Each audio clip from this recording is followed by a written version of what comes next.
বিশ্বের অন্যতম ধনী ব্যক্তি ইলন মাস্ক। টেসলা আর স্পেসএক্সের এই কর্ণধার এখন প্রায় $50,000 কোটি মালিক। সেই কারণেই অনেকেই তাকে বলছেন বিশ্বের প্রথম হাফ ট্রিলিয়নিয়ার। কিন্তু এত বিপুল সম্পদের মালিক হয়েও ইলন মাস্ক দাবি করেন তার জীবন মোটেও বিলাসবহুল নয়। 2021 সালে তিনি টেক্সাসে স্পেসএক্সের অফিসের পাশেই মাত্র $50,000 মূল্যের একটি ছোট ঘরে থাকতেন। সাবেক গুগল প্রধান ল্যারি পেজ একবার মজা করে বলেছিলেন মাস্ক নাকি একটু যাযাবর প্রকৃতির, প্রায় বন্ধুদের বাড়িতে থাকেন। মাস্ক নিজেও খোলাখুলি বলেছেন তার নিজের নামে কোনো বাড়ি নেই, তিনি বন্ধুদের অতিরিক্ত ঘরে পালা করে থাকেন।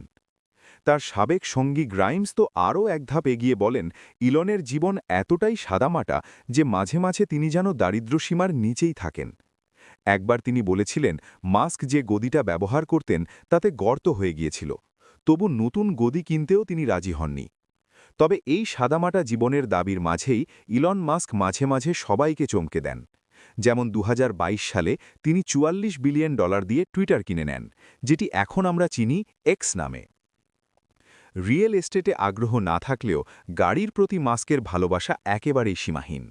তার সংগ্রহে ছিল প্রথম দিকের ফোর্ড মডেল টি, 1967 সালের জাগুয়ার ই টাইপ রোডস্টার আর সেই বিখ্যাত টেসলা রোডস্টার যেটি তিনি 2018 সালে মহাকাশে পাঠিয়েছিলেন। তবে তার সবচেয়ে ব্যতিক্রমী গাড়িটি ছিল 1976 সালের লোটাস এসপ্রিট, জেমস বন্ডের সিনেমায় যে গাড়িটি পানির নিচে সাবমেরিনে পরিণত হতো। 2013 সালে প্রায় $10 লাখ খরচ করে নিলামে গাড়িটি কিনেছিলেন মাস্ক। উদ্দেশ্য ছিল একে সত্যিকারের সাবমেরিনে রূপ দেওয়া। গাড়ির পাশাপাশি আছে তার ব্যক্তিগত জেটও। কাজের প্রয়োজনে তিনি কোটি কোটি ডলারের গালফস্ট্রিম জেট ব্যবহার করেন। একসময় তার ক্যালিফোর্নিয়ার বেল এয়ারে ছিল 7টি প্রাসাদ, যার একটি ছিল কিংবদন্তি অভিনেতা জিন ওয়াইল্ডারের বাড়ি। কিন্তু 2020 সালে ইলন মাস্ক ঘোষণা দেন আমি আমার সব ভৌত সম্পত্তি বিক্রি করে দেব, নিজের নামে কোনো বাড়ি রাখব না। দাতব্য কাজেও মাস্কের নাম শোনা যায়, তিনি $1 বিলিয়ন শেয়ার দান করেছেন, যদিও সমালোচকদের মতে এসব দান মূলত কর ছাড়ের সুবিধা নেওয়ার জন্য। কিন্তু মাস্কের যুক্তি ভিন্ন। তার মতে টেসলা টেকসই জ্বালানির জন্য আর নিউরালিঙ্ক মস্তিষ্কের চিকিৎসার জন্য।